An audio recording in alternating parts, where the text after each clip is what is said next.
हरे कृष्णा। पांडव निर्जला एकादशी बस हमारे द्वार पर आ चुकी है। ये ऐसी विशेष एकादशी तिथि है जिसकी प्रतीक्षा हम पूरे वर्ष करते हैं, क्योंकि ये सबसे ज़्यादा पुण्य फल प्रदान करती है और एक भक्त को, साधक को अपनी आध्यात्मिक प्रगति में तीव्रता प्रदान करती है। ये भगवान श्री विष्णु की विशेष कृपा लेकर आती है।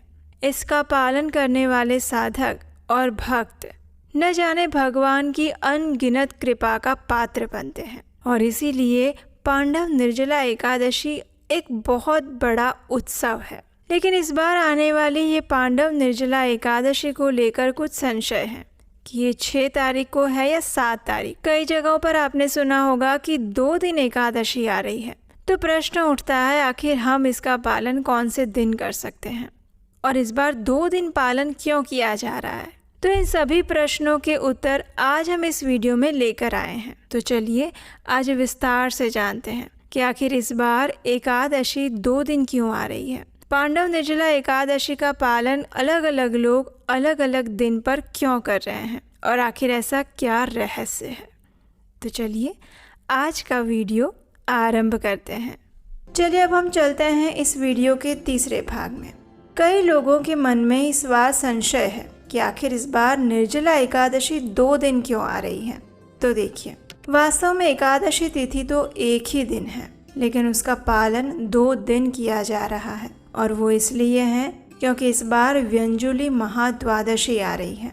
वर्ष में ऐसी 8 महाद्वादशी आती है, जिसके आने पर वैष्णव भक्त एकादशी तिथि का त्याग करके महाद्वादशी पर ही एकादशी का व्रत रखते हैं। गर्ग संहिता में उल्लेख आता है, 10 वर्ष सहस्राणि तपस्तप्यति यो नरः तत्तुल्यं फलमाप्नोति द्वादशी व्रतकृन्नरः।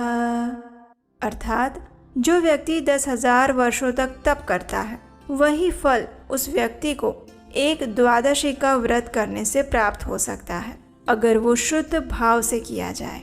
इसलिए जब महाद्वादशी का समय आता है तो वैष्णव भक्त उस एकादशी तिथि का परित्याग कर देते हैं और द्वादशी के दिन ही इस व्रत का पालन करते हैं। ऐसा एक और वर्णन हमें प्राप्त होता है, एकादशी त्याज्या परतो द्वादशी यदि उपोष्या द्वादशी शुद्धा द्वाश्यामेव पारणम। यानी परम पुरुषोत्तम भगवान स्वयं कहते हैं कि अगर एक क्षण के लिए भी द्वादशी त्रयोदशी में सम्मिलित हो रही है तो व्यक्ति को एकादशी के पूर्ण दिन का व्रत त्याग देना चाहिए और द्वादशी के दिन ही उपवास करना चाहिए। ऐसे व्यक्ति को भौतिक जन्म के चक्र से मुक्ति मिल जाती है। अब देखते हैं कि आखिर ये व्यंजुली महाद्वादशी क्या होती है। तो देखिए, हमारे हिंदू धर्म के पंचांग में कोई भी पर्व, त्योहार और तिथि का दिन निर्धारित करने में सूर्योदय का समय और उस तिथि के आरंभ और अंत का समय बहुत महत्वपूर्ण होता है। इन त्योहार पर कोई भी पर्व या व्रत का दिन निर्धारित किया जाता है और इस नियम अनुसार व्यंजुली महाद्वादशी तब आती है जब एकादशी तिथि द्वादशी तक विस्तारित नहीं होती है, लेकिन द्वादशी तिथि त्रयोदशी तक विस्तारित होती है। जब ऐसा संयोग बनता है तो उसे व्यंजुली महाद्वादशी कहते हैं। अब इस बार की निर्जला एकादशी में भी ऐसा ही कुछ हो रहा है। इस बार एकादशी तिथि आरंभ हो रही है 6 जून 2025 शुक्रवार को सुबह 2:15 पर, यानी 5 जून की मध्य रात्रि के समय में। 6 जून को पूरा दिन एकादशी रहेगी और फिर अगले दिन यानी 7 जून 2025 शनिवार को सुबह 4:47 पर ये एकादशी तिथि पूर्ण हो रही है। अब 7 जून को सुबह सूर्योदय 5:23 पे हो रहा है, यानी जब तक सूर्योदय होगा तब तक एकादशी तिथि समाप्त हो जाएगी। द्वादशी तिथि शुरू हो रही है 7 जून 2025 शनिवार के दिन सुबह 4:47 से ही और पूरी होगी 8 जून 2025 को सुबह 7:17 पर, और इस 8 जून के दिन को सूर्योदय का समय है सुबह 5:23।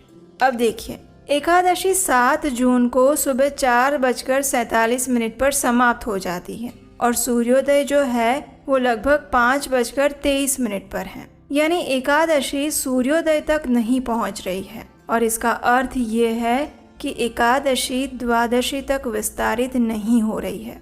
वहीं अगर दूसरी ओर देखा जाए तो द्वादशी तिथि 8 जून को सुबह 7:17 तक बनी रहती है और उसके बाद से त्रयोदशी तिथि आरंभ हो रही है और उस दिन सूर्योदय का समय सुबह 5:23 का है। इसका अर्थ है कि द्वादशी तिथि त्रयोदशी तक विस्तारित हो रही है और सूर्योदय के समय में भी द्वादशी तिथि उपलब्ध है। तो इस प्रकार हम समझ सकते हैं कि इस बार भले ही एकादशी तिथि द्वादशी तक विस्तारित नहीं हो रही है, लेकिन द्वादशी त्रयोदशी तक अवश्य ही विस्तारित हो रही है और इसीलिए इस बार आने वाली एकादशी व्यंजुली महाद्वादशी है। तो अब आप समझ ही गए होंगे कि इस बार ऐसी चर्चा क्यों चल रही है कि निर्जला एकादशी 2 दिन मनाई जाएगी, लेकिन हम इस एकादशी का पालन वैष्णव परंपरा के अनुसार 7 जून को ही करने वाले हैं।